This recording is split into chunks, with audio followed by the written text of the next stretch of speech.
Now again, we're sprinting to the finish line. We're almost there, just a little bit left to go. Only one more slightly difficult part. Here's find crosswords, and because I can see the finish line, I'm not going to explain it line by line, but you could go ahead and read it. And two other small bits. We need this list of neighbors in the north, south, east, west order, and we got to be able to transpose a matrix.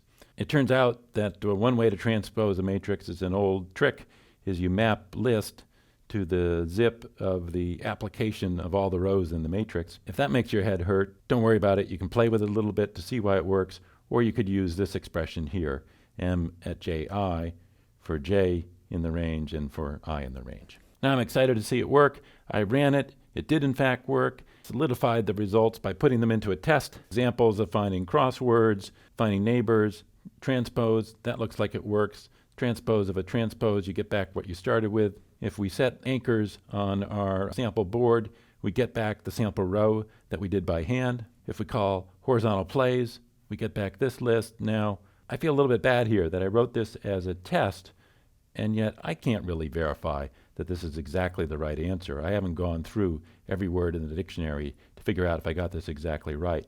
So this serves not so much as a unit test. A unit test is something that verifies that your function is doing the right thing.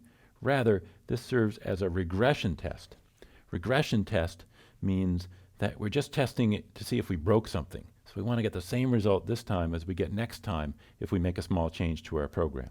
We can verify that this looks reasonable, that we got the big word we were looking for, backbench, other components of it like bench, and then a bunch of three-letter words which always show up in Scrabble. That was the horizontal plays. We can also do the all plays. It's gratifying that all plays is a bit longer.